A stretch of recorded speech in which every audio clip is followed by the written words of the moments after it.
Bienvenidos a los desayunos que comienzan hoy a la hora habitual, a las 9:10 de la mañana y hasta las 10. 50 minutos de radio que compartiremos, radio y televisión, compartiremos con el presidente del Euskadi, Buru Batzar, del Partido Nacionalista Vasco, o sea, del político que más manda en Euskadi, Xabier Arzalluz.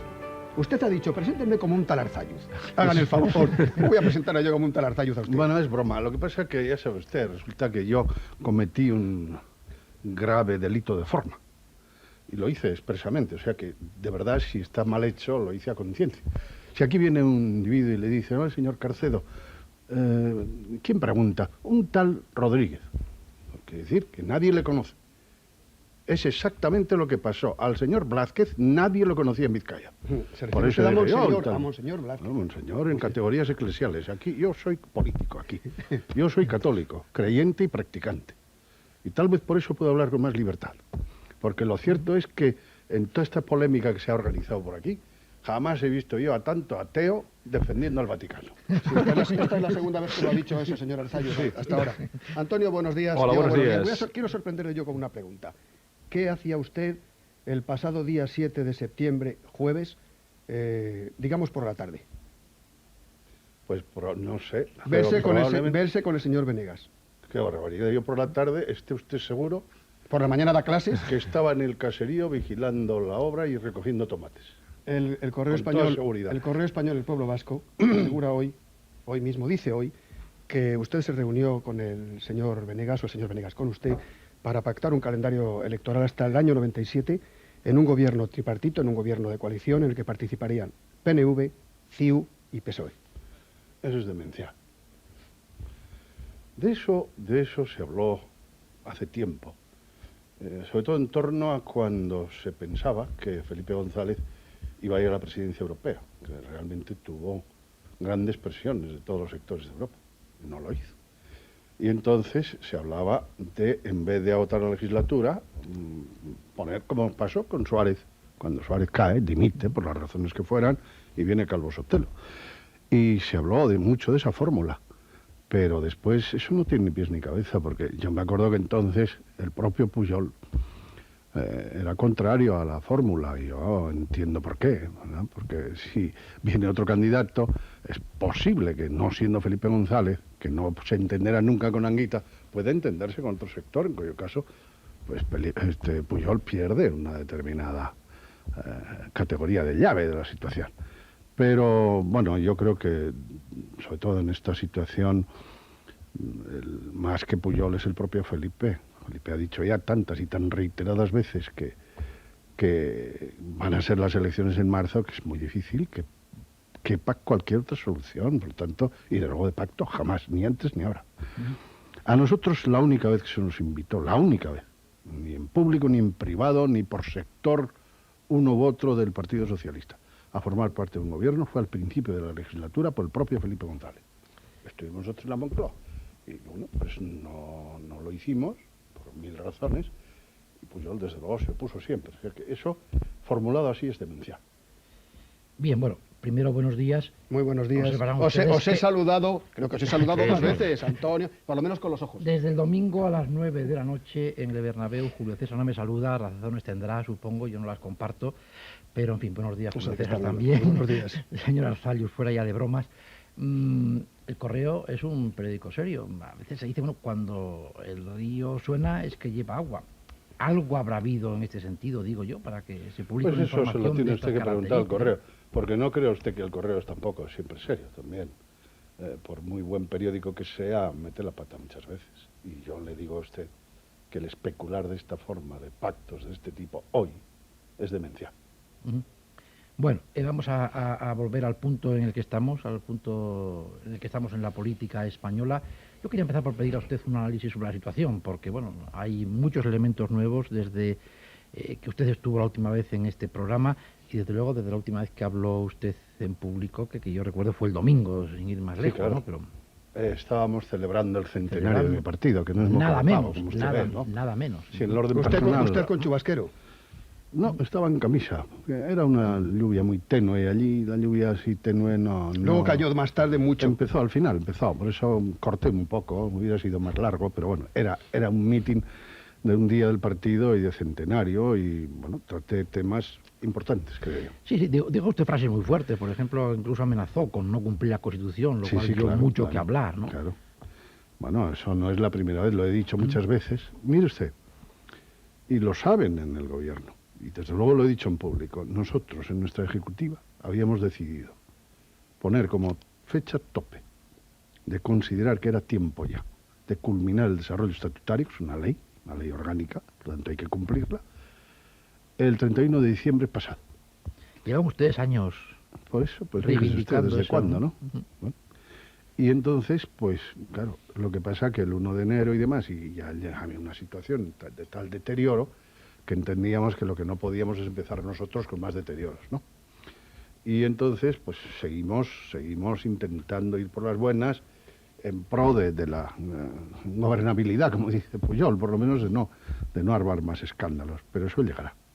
Y evidentemente, si desde el gobierno no se cumple una ley orgánica, si no hay manera de hacerla cumplir a partir de tribunales y no hay un parlamento que la haga cumplir, pues entonces, lógicamente diremos, el pacto no está en su integridad y por lo tanto nosotros también podremos por nosotros mismos calcular qué cosas creemos que se deben guardar y cuáles no. Bueno, pues vuelvo al punto de partida, a pedirle que nos haga una reflexión sobre el momento que estamos viviendo, sin olvidarnos de Perote, de esas microfichas que se llevó traspapeladas, casualmente 1.200 en una carpeta, Mario Conde, en fin, todo lo mucho que tenemos encima de la mesa estos días. Sí. Mire, yo Porque usted habrá pensado sobre este asunto, ¿no? Introduciría la actualidad con una consideración más general. A mí me parece que es un triste signo el de este país, que cuando son momentos importantes para abordar y avanzar donde nos toca avanzar, hoy el reto que tenemos es evidentemente, no le digo de vida o muerte, pero sí es el reto europeo, es decir, de competitividad, de ponernos a niveles industriales, culturales, de investigación, etcétera, que vamos muy atrasados. Somos un país de cola. Más atrás tenemos a Grecia y Portugal. Cuando nos va bien económicamente, lo mismo que en el 92 nos fue bien, y todo fue tocar la guitarra, con olimpiadas y con cosas, gastando dinero, hoy todo es deshacerse unos a otros. Esto ni es gobierno ni es oposición. Eso lo debe saber la gente. Y los periódicos, etcétera. Bueno, estamos perdiendo otra ocasión fantástica. Eso es lo que me preocupa. Después, pues los perotes, pues son un incidente más, porque es también penoso que todos los agraviados, por lo que sea, el señor Conde, pues lo que pasó, justo o no, yo no lo puedo medir, pero este señor le intervinió en el banco, en fin, salió todo lo que salió, y yo creo que detrás de eso hay temas muy serios en contra del señor Conde. Y quien dice Conde, pues dice el señor Perote, que también debía tener sus agravios personales. Y desde luego es bastante descarado que Conde y Perote tengan el mismo abogado, y estén manejando los mismos papeles que sacan a cuentagotas en un periódico. Ahora me dirá usted, ¿chantaje o no chantaje? Bueno, ahí está el debate. Si usted oye a determinadas gentes de la caverna, pues es un chantaje que el gobierno no acepta o no habla porque tiene miedo. Yo no lo sé, Felipe González ha dicho que el gobierno aclarará la situación y dirá lo que sabe. Esperemos que lo hagan. En todo caso, yo sí creo que si las cosas son como cuentan, hay un chantaje. Y Felipe González ha hablado en público y en privado de conspiración contra el Estado. Yo le pregunto, ¿no? ¿Pero conspiración contra el Estado o contra ti?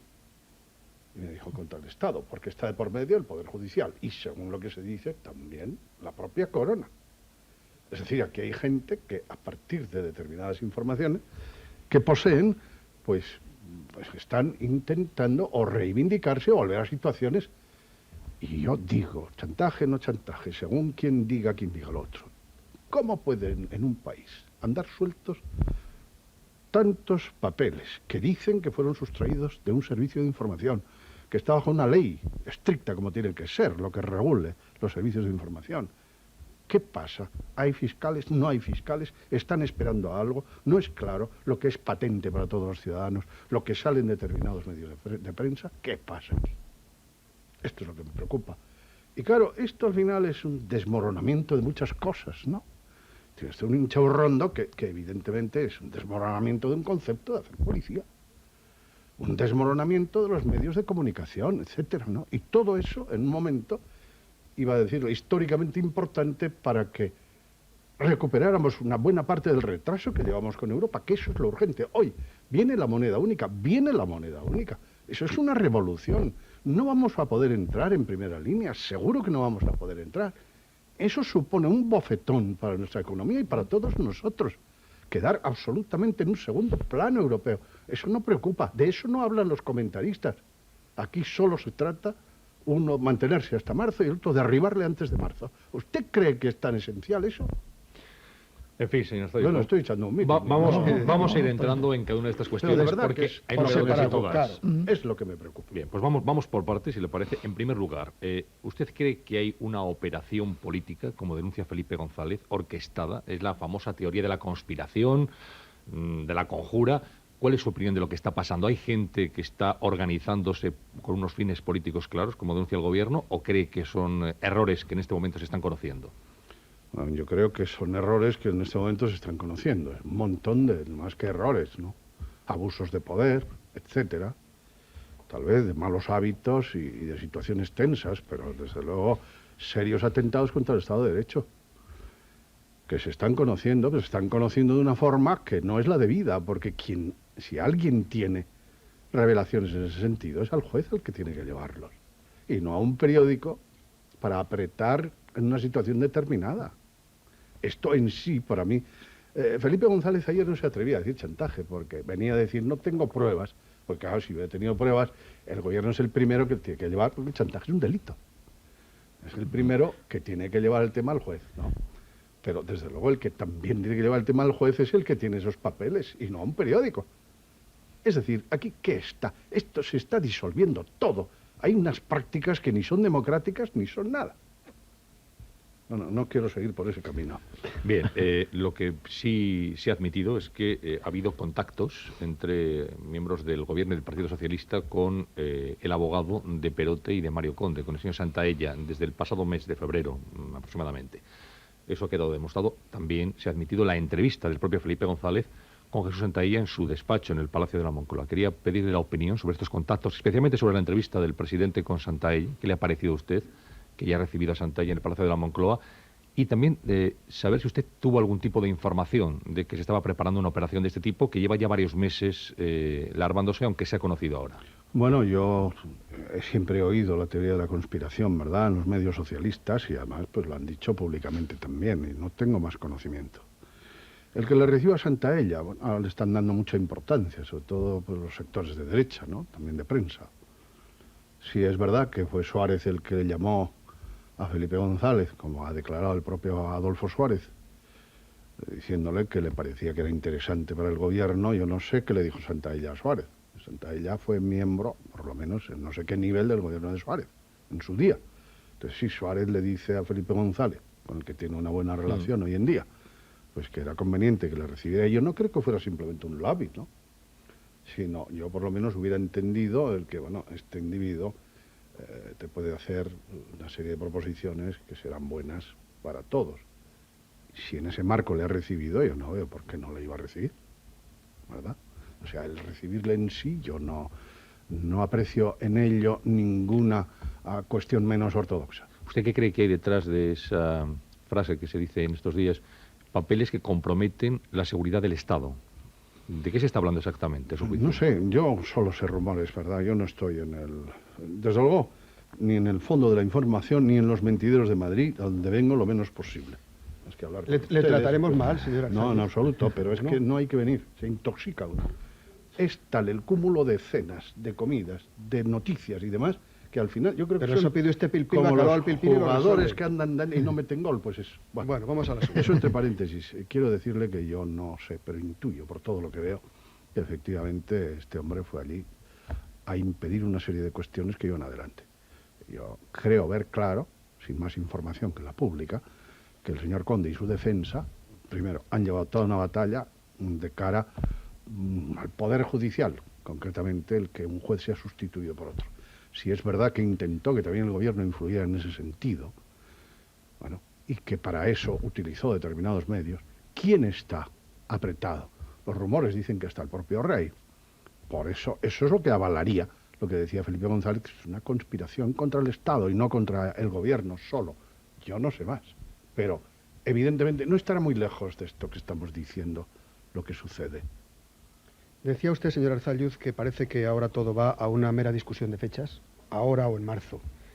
Y usted ha hecho una apelación a lo que le conviene a este país. ¿Qué es lo que le conviene a su juicio a este país? Bueno, yo pienso que, mire usted, si una democracia es algo, aparte de representatividad, pluralismo, etcétera, es establecer unas reglas de juego, de proceder. También de poder, de oposición, de alternancia en el poder, de salirse del poder cuando el pueblo da la confianza a otro, etcétera.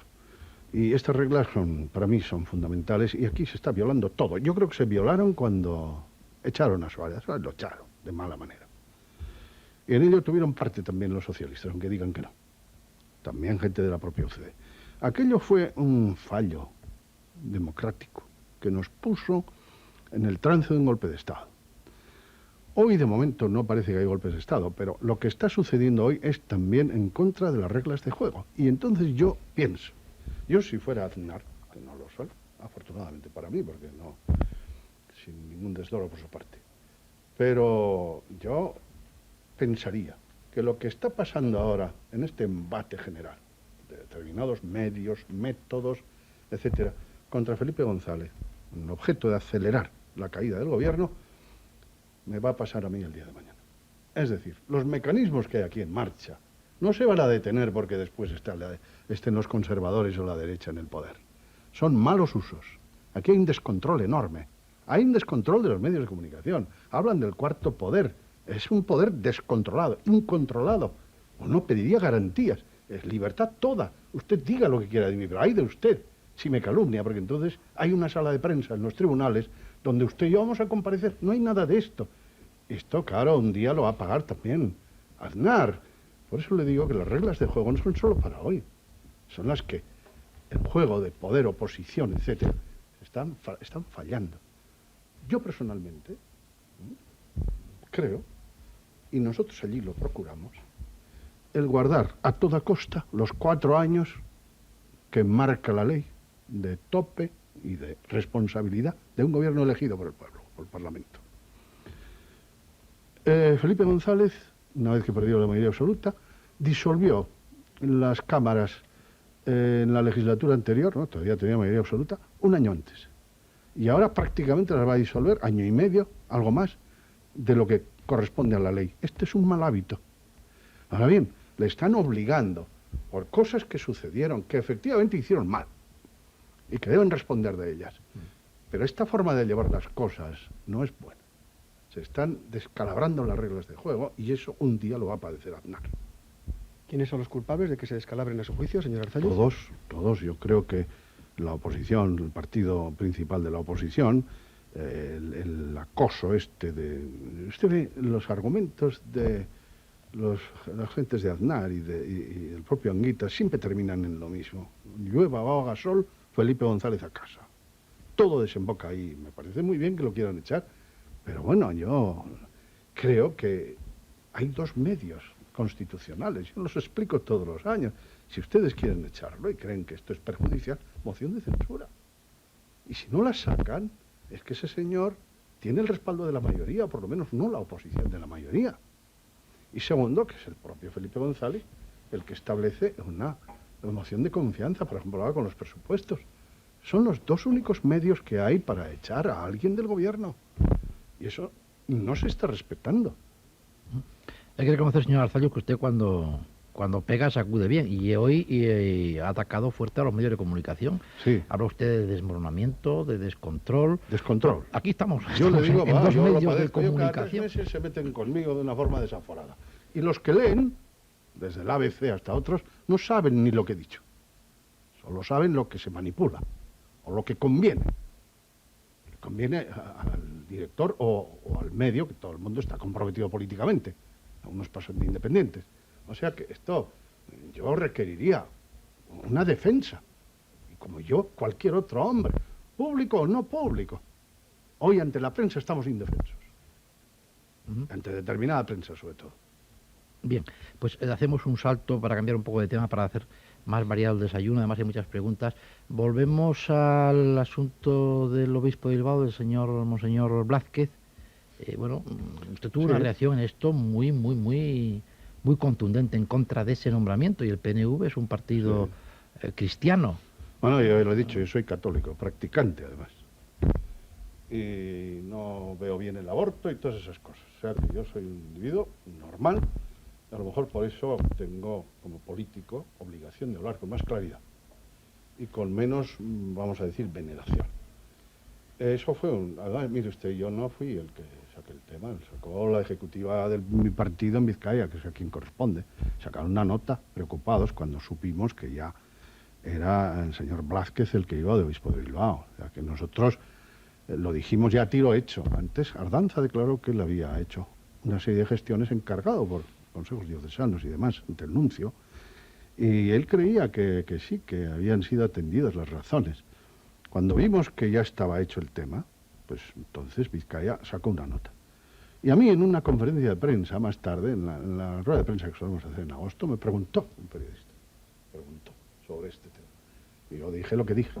Sí, el rumor dice que un tal Blázquez, y lo dije con intención, tal, no ofende a nadie. Simplemente un desconocido para todos nosotros. Y yo hice una pregunta. Si en toda la Iglesia Universal, la jerarquía eclesiástica, vaticana, etcétera, los que se encargan de esto, cuidan muy bien de que, como dice el Evangelio, el pastor conozca a las ovejas y las ovejas le conozcan a él, y por supuesto su lengua, porque aquí se rompe esa regla. Y entonces esa pregunta, nosotros entendemos que por razones políticas. Si nos dan las razones por las cuales han hecho que sean otras, yo me callo y retiro lo dicho, dije. Todavía nadie, han dicho cosas, nadie ha respondido a esto. Y ustedes dirán, pues realmente hay razones políticas. Bueno, nosotros tenemos un hábito. Esa es la pregunta que habría que hacer ahora mismo. Usted, claro. Yo creo que históricamente, yo estoy hablando como político, porque como cristiano, como decía Ardanza, sería mucho más duro con mis obispos. Pero como político, yo lo que entiendo que si la Iglesia, las jerarquías, han nombrado un obispo por razones políticas, entra en mi campo político, no yo en el campo de la Iglesia. Entonces yo tengo pie para pensar que son razones políticas. Mire usted, en este momento yo veo una situación bastante, un paralelismo grande a lo que pasó en tiempo de la República, que es el anterior tiempo democrático, año 34, cuando las izquierdas, vamos a decir, que trajeron la República, termina el primer bienio en las elecciones y viene la CEDA, Confederación Española de Derechas Autónomas. Entonces se reúnen todos los grupos de derechas y van a las elecciones a por los republicanos. La gente nuestra, el presidente, mi antecesor, el doctor Ciaurriz, junto con los diputados entonces, el grupo parlamentario, José Antonio Aguirre, etcétera, y Lujo y compañía, habían pedido una audiencia al Vaticano, precisamente para demostrar que eran católicos, porque se manipulaba con eso por parte de las derechas de que el PNV no eran católicos, porque no sé qué, no sé cuánto. Hay una carta de Gomá, aquel fenómeno que declaró Cruzada y todo lo demás. Hay una carta de Gomá sobre el PNV que dice, sí, todos son católicos, esto y esto, pero tienden siempre a pactar con los rojos, decía. Esa carta señor Arzayuz, no de más puñetazos sobre la mesa para subrayar sus frases. De acuerdo. Bueno, pues, pero ¿cuáles son las razones políticas esas? Fíjese usted que esta gente permite terminar el sucedido. Van al Vaticano, con su chaqué y toda la pesca. Y le sale Pizardo y le dice, bueno, supongo que ustedes irán con la CEDA a las elecciones. Y dice, no, nosotros vamos por nuestra cuenta. Ah, pues entonces no van a poder ver al Papa. Vamos, muy bien. Y les dice que hay que elegir entre Cristo y Lenin, fíjese usted. ¿Usted cree que determinados obispos ahora, Llanes y compañía, son muy diferentes de mentalidad?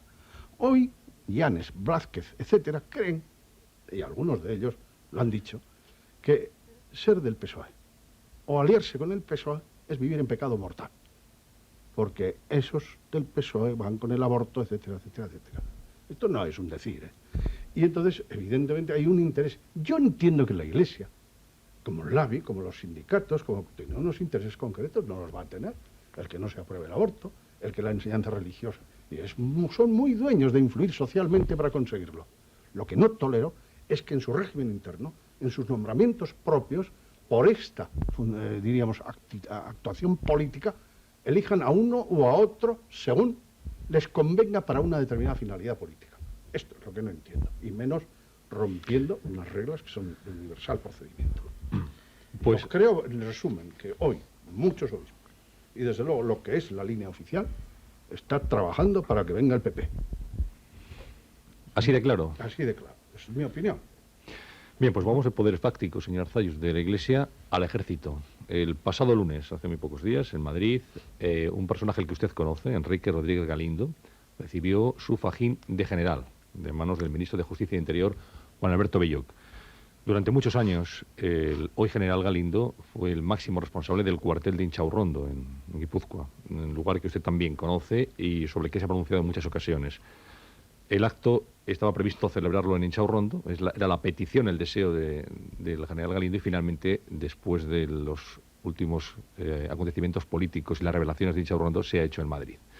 Y a puerta cerrada, sin dejar pasar a los periodistas, etcétera, lo que ha sido calificado por algunos medios de clandestino, un acto clandestino. Quería conocer su opinión sobre todo esto. Bueno, yo no sé, porque le dirán que el fajín se suele imponer. Pasa que usted me dirá antes, la opinión tampoco estaba muy interesada, que a fulano tal le decían general. Esto estaba dentro, claro, el polémico ha sido un individuo tan discutido. Y en un momento tan discutido, si a Galindo le hubieran hecho general hace un año, por ejemplo, posiblemente hubiera pasado más desapercibido. Hoy día, en el punto de mira de muchas afirmaciones de cosas sucedidas muy graves en Inchaurrondo, y partiendo del supuesto del tiempo que lleva este hombre allí, y que este hombre era, digamos, sin él no se hacía nada en Inchaurrondo, es justo suponer que tiene responsabilidades personales en muchísimos de estos casos que son muy graves. Se trata de asesinatos, de torturas. Y, bueno, si va usted a San Sebastián y oí hablar del informe Navajas, que es un fiscal, etcétera, pues también todo ese mundo sucio, de la droga, etcétera, etcétera, pues a lo mejor pues para sus fines, ¿verdad? Porque hay mundos que se tocan en ese sentido de la información. Todo eso se dice de Galindo, y yo desde luego creo que en gran parte son verdad. Por lo tanto, a mí me parece que está fuera de lugar el que a este hombre se le haya hecho general. Y creo que lo que procede es lo mismo que se está investigando a otra gente, y creo que al final llegará también eso a él y a otros de su cuerpo, se les exijan también responsabilidades judiciales de las cosas que allí sucedieron. Y será bueno para la Guardia Civil. Nosotros, muchas cosas que nos hemos enterado, no ha sido precisamente por la gente de ETA, porque los gestores por amnistía y todo eso, nosotros entendíamos que no valía mucho su testimonio porque sistemáticamente decían todos que habían sido torturados, ¿verdad? Pero no, nosotros hemos sabido cosas serias, a veces hasta por la Guardia Civil, porque es que pensar, en la Guardia Civil hay gente absolutamente correcta, como es lógico, que es a los primeros a los que molesta la prepotencia y la forma en que ha andado el señor Galindo, porque desprestigia al cuerpo allí. El cuerpo de la Guardia Civil del País Vasco necesitaba una renovación en la opinión, en la estima de la gente, porque todos nosotros en tiempos de Franco hemos vivido actuaciones de determinados guardias civiles que andaban allí, el capitán Hidalgo, etcétera, que eran bochornosas para un cuerpo policial. Lo teníamos todos impreso. Y la Guardia Civil allí tenía que lavar su imagen, y no lo ha hecho por este señor y por otros parecidos. Pero usted, señor Arzalluz, ¿tiene constancia de que en Inchaurrondo se conculcaran los derechos humanos, se torturase, sí, como se ha publicado? Constancia, sí. Yo no voy con una querella, pero bueno, se está publicando y yo estoy de acuerdo con lo que se publica. ¿Tiene usted datos fehacientes? Sí, bueno, ya usted, como dice el gobierno del chantaje, ¿no? Pues si yo tuviera datos fehacientes, tendría obligación de querellarme. Pero yo lo que sé es de forenses, de propios guardias civiles, etcétera. O sea, que no estoy hablando por hablar de rumores. O sea, que esos luego tampoco puede usted llevarlos a dar un testimonio, porque tienen miedo. Señor Arzalluz, es cierto que la actualidad política nos somete a un continuo ruido, cuando no es un verdadero sobresalto, pero detrás del ruido están las nueces. Y el día del Alder Dieguna, el día del partido, Xabier Arzalluz dijo que si no se completaba el Estatuto de Autonomía, el Partido Nacionalista Vasco tendría que plantearse y decir qué puntos de la Constitución está dispuesto a incumplir. Sí, Así que yo le cedo la palabra para que nos diga usted cuáles son. No los he pensado, pero no sería muy difícil encontrarlos. De todas formas, eso es una figura retórica clara, y además no es solo figura retórica, pero decir, señores, aquí se está incumpliendo gravemente una ley importante, es una ley de rango constitucional. Eso no puede quedar impune, está quedando impune, son ya muchos años los que se promulgó el estatuto, refrendado por el pueblo. Si esto sigue así, el que nos da ejemplo de incumplimiento es precisamente el gobierno y las demás instituciones del Estado. Y hay para nosotros muchas cosas que nos molestan en la Constitución. Y tendríamos que empezar a luchar contra ellas.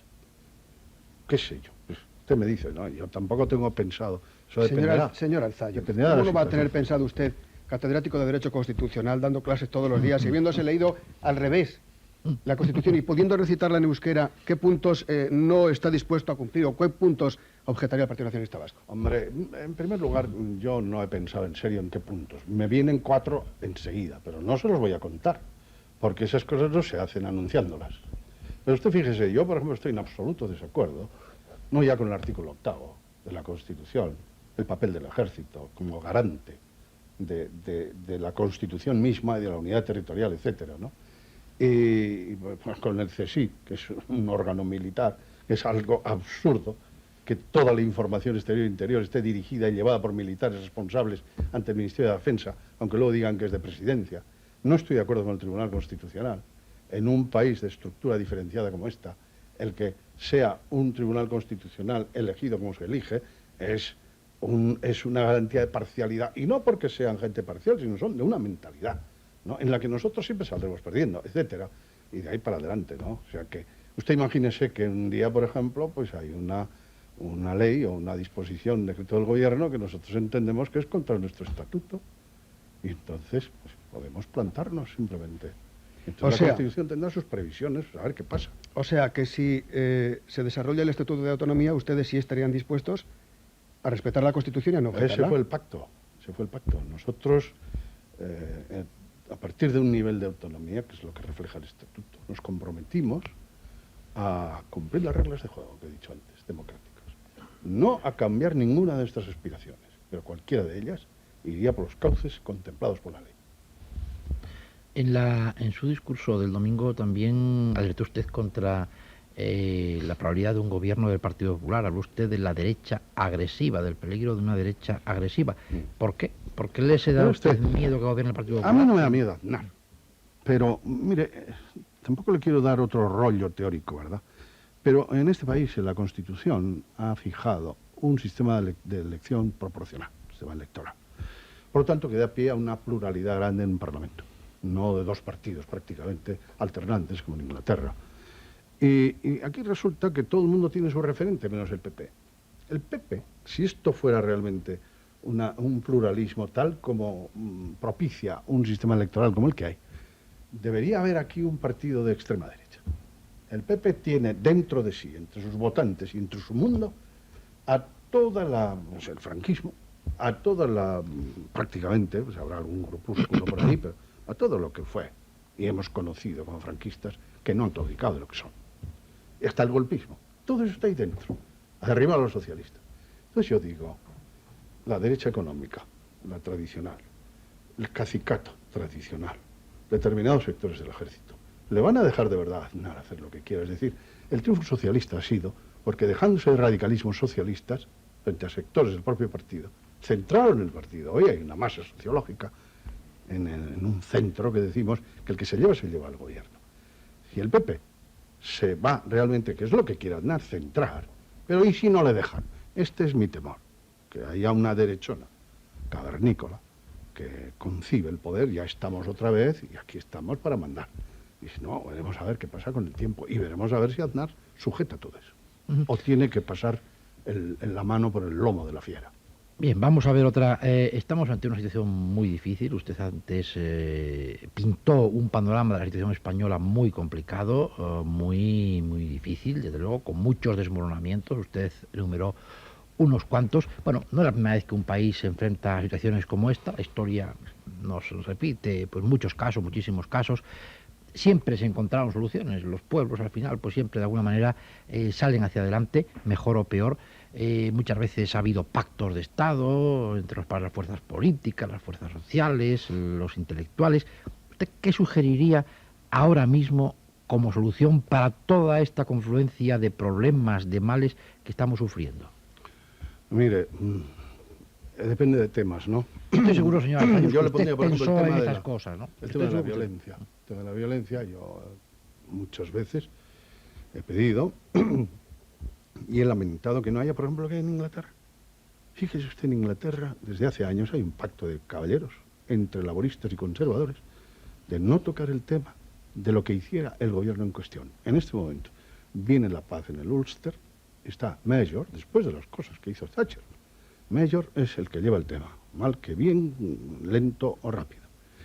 Los laboristas era un tema que podían haberle sacado chispas a un Major que lo tenían contra las cuerdas por muchas otras razones. No han dicho ni una palabra. Allí no tienen al PNV, señor Arzalluz. No, aquí el PNV, aquí se ríen del PNV, porque luego todo el tema de la violencia está dentro de la vorágine poder-oposición. Segundo, este país tiene, por ejemplo, en la empresa pública, tiene un problemón. Fíjese usted ahora, solo con insinuar el tema de la naval que se ha armado, ¿no? Empieza usted por Iberia, y muchas Iberias que hay escondidas, ¿verdad? Y luego astilleros, en fin, desde Santa Bárbara hasta donde usted quiera, un OSAS. Este es un tema que debería ser un tema de Estado. ¿Cómo solucionamos algo? Fíjese usted, en muy poco tiempo, Bruselas, a todo el mundo, a los alemanes también, que subvencionan sus astilleros y demás, y subvencionan sus minas de carbón en el Ruhr, prohíbe a todos el asistir con dinero a empresas, ¿no? Entonces, ¿qué va a hacer el gobierno español con todo esto? Y algunos critican a los socialistas cómo puede ser que, fijando ellos la fecha de las elecciones para marzo, se meten en el dibujo de arreglar el tema naval ahora a 6 meses vista. ¿Por qué no se lo dejan al que viene? Bueno, los socialistas dicen, bueno, un sentido de Estado. Muy bien. Lo habrán hecho por sentido de Estado o por lo que sea. Pero que ese es un tema que lo tienen que arreglar todos. Me refiero al poder oposición, básicamente. Y nosotros también. A nosotros no nos han dejado meter mano en el sector público. Nunca. ¿Verdad? Pues esas cosas son para todos y se le van a caer todas a Aznar. Todas a Aznar. Y veremos a ver qué hace. Esta es la sucesión de noticias, señor Arzalluz, que al final unas se van sobreponiendo sobre otras y nos olvidamos de asuntos que están también muy presentes en la vida política de este país en los últimos meses. Por ejemplo, el problema del GAL, la trama de los GAL.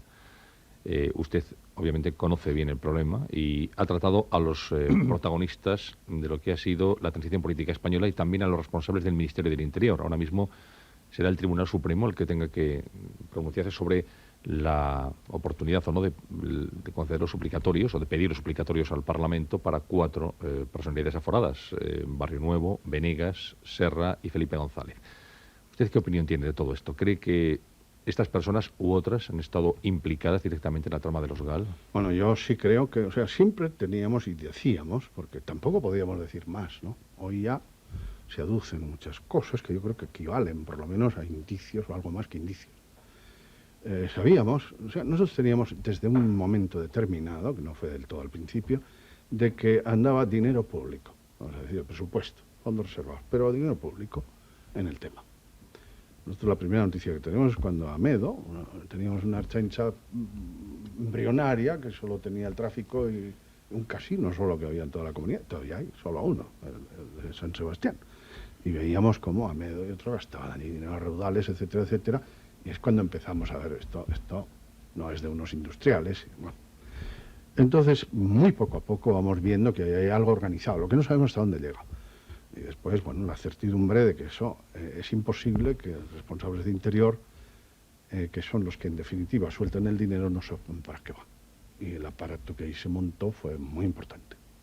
Todo lo mismo de complicidades policiales, de Guardia Civil, funcionarios al fin y al cabo, como gente de Lampa, francesa, infraestructuras, etcétera, etcétera. Y eso lo vamos sabiendo poco a poco. ¿Hasta dónde llega? Mire usted, por una parte dice que es imposible que Felipe González no lo conociera. Por otra parte, yo le aseguro a usted que cuando hago o me toca tomar una decisión arriesgada, vidriosa, no en materia delictiva, mil otras cosas que le pueden a usted salir muy mal políticamente y supone un serio perjuicio para su partido, y si le sale mal tiene usted que dimitir. Yo no le digo nada a Ardanza, o no le digo nada incluso a mis compañeros de ejecutiva, y yo sé que si eso sale mal me tengo que ir yo, pero quiero que si sale mal nadie pueda decir que ellos lo sabían y participaron en ello. Ciertas cosas las debe saber el menor número de gente posible. Esa es una tesis. La otra es la que dice Damborenea.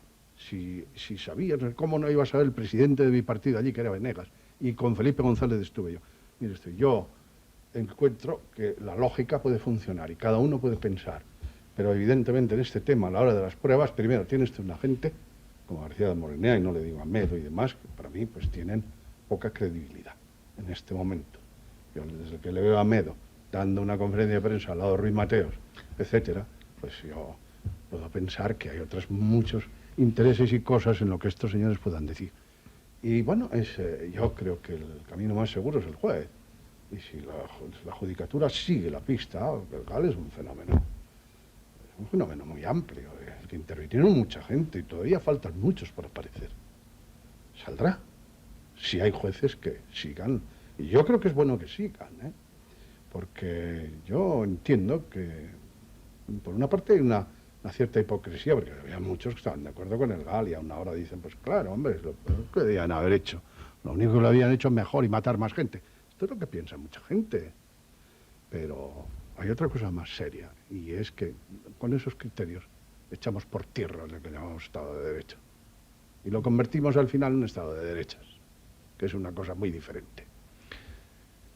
Hablamos de noticias que se van superponiendo unas a otras. La violencia que en estos días está presente en las calles del País Vasco, especialmente en las calles de Guipúzcoa. Usted lleva en este momento el lazo azul. Sí.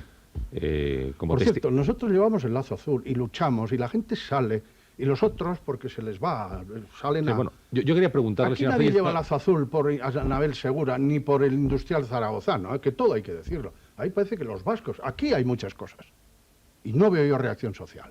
Quede dicho también. Bueno, pues queda dicho, usted lleva el lazo azul, como muchos millares de ciudadanos en Euskadi, y quiero preguntarle por la violencia, por qué es lo que está pasando ahora mismo en las calles de Euskadi cuando ciudadanos se manifiestan pidiendo la libertad de José María Aldaya, y hay otra serie de gente, los jarraichus, que insultan, que amenazan, que intimidan, que ocupan emisoras de radio, que están utilizando la calle como recurso. Sí. Mire, ahí hay dos cosas. O sea, cuando se presentan delante de los que se manifiestan, por ejemplo, por la liberación de Aldaya, no son tanto los de Jarray, los jóvenes, chavales. Son el sindicato LAB, etcétera, que quieren también demostrar que tienen una capacidad, y sobre todo porque se les va a la calle. Si ese fenómeno sigue y sigue, ¿cómo va? Se les va a la calle, y eso es lo que no pueden tolerar. Pero bueno, y el otro es el de los jóvenes. Ahí hay... Usted dijo ayer, habló, perdón, el domingo de infanticidio. Sí, claro. Mandar a un chaval de 14, 15 años con un cóctel molotov, eso es gravísimo, ¿no? No mandar a su hijo, ¿no? No mandar a su hijo el que organiza eso.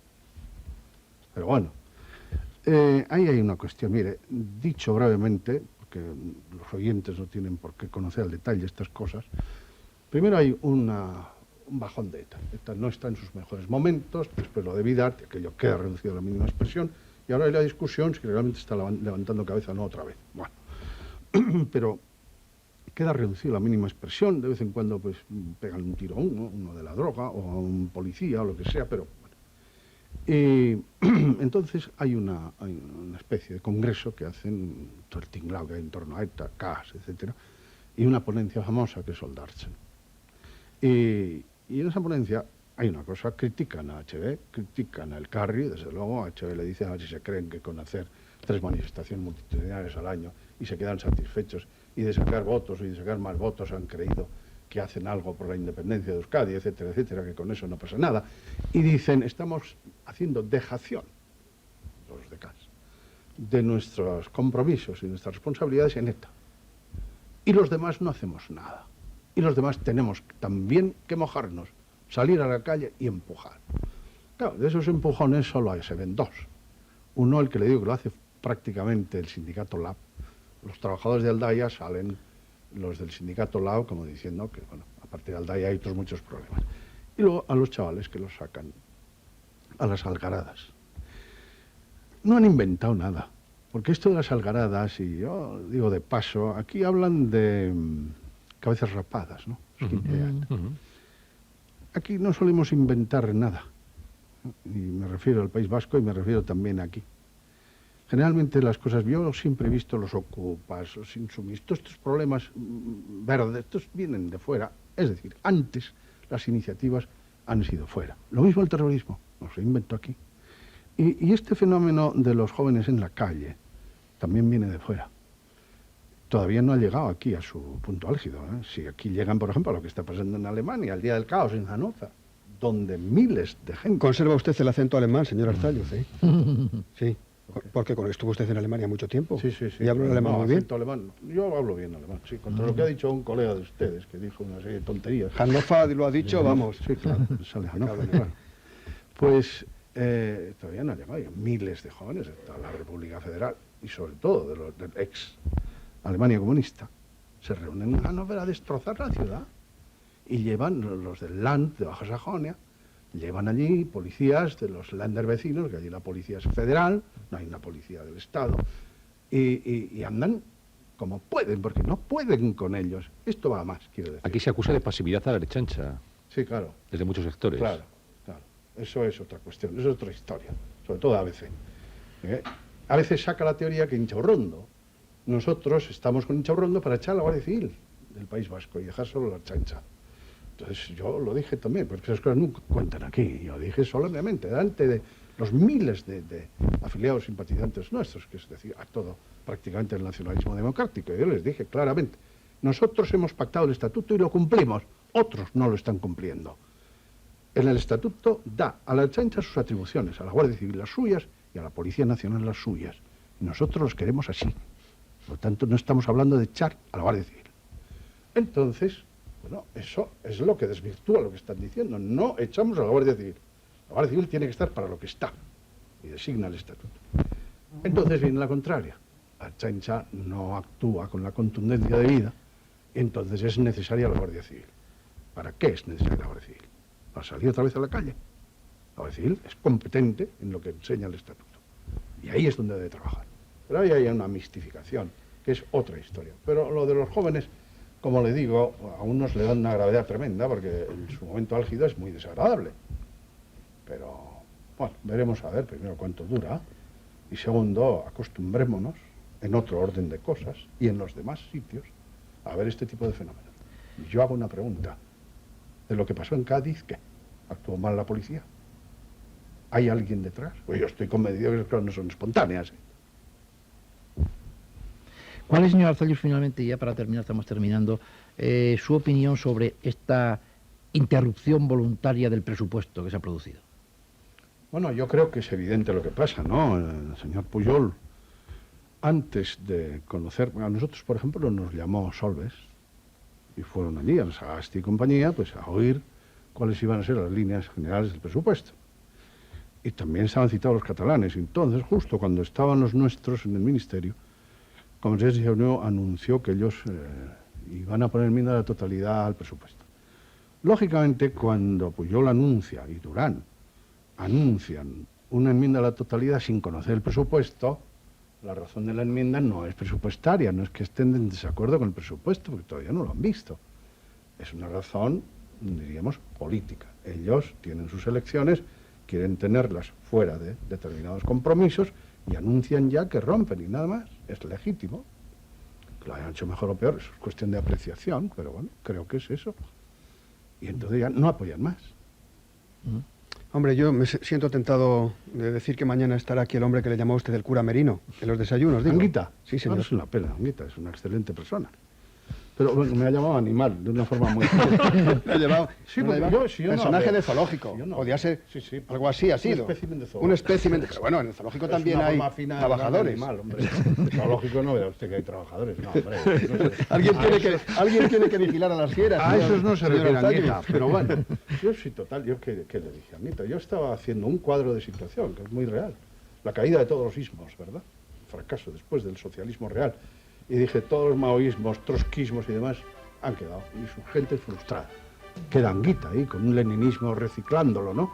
Y se enfadó el hombre, pues qué cosa más correcta. Bueno, tenemos el principio de los desayunos de mañana garantizado con el señor Anguita. Que vean, que escuchen edición de tarde. Que lo escuchen esta Quienes tarde. estén viéndonos y escuchándonos Esperamos a ahora. Antonio Martín Es Pallín todavía esta de tarde los aquí. pocos que creen en algo que ya está bien. Hasta luego.